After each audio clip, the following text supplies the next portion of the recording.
ભારતીય જનતા પાર્ટીના જે પ્રકારના કામ કરવાના રવૈયા છે, એટલે એનો અર્થ એવો થયો કે એમને જેમના પર ભાર મૂક્યો હતો એ લોકો લોક નજરમાં ઉતરી ગયા છે, એન્ટી ઇન્કમ્બન્સી આવી ગઈ છે, અથવા એમના કારણો છે એ પણ ભાજપે આપવા જોઈએ.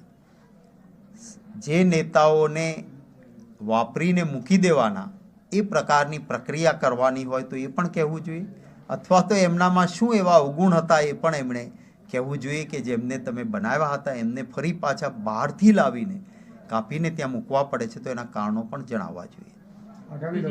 ઇન્ડિયા ગઠબંધન છે એ ભાજપને લોકસભામાં કેટલું ટક્કર આપી શકશે ને? અત્યારે જે નામોની યાદી જાહેર થનારી છે, તો કોંગ્રેસની જે યાદી છે કેટલા સમયમાં જાહેર થઈ શકે છે કે શું?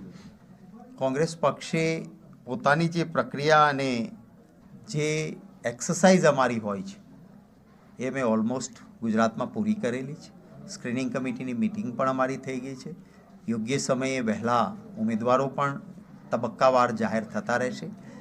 ભારતીય જનતા પાર્ટીના વિરુદ્ધ મતો આખા દેશમાં તમે જુઓ તો 65થી 67% મતો વિરુદ્ધ હોય, માત્ર 32-33% મતોમાં એ રાજ કરતા હતા. ત્યારે દેશના હિતમાં સંવિધાન બચાવવા માટે ભાજપ વિરુદ્ધના મતો વહેંચાય નહીં એના માટેનું બંધારણના રક્ષણ માટે, લોકસેવા માટે ઇન્ડિયા ગઠબંધન છે.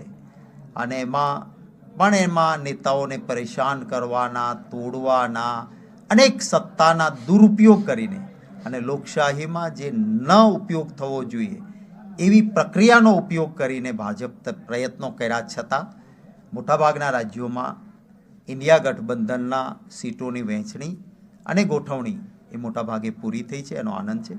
શક્ય એટલા વહેલા ઉમેદવારોની જાહેરાતો પણ થશે. Thank you.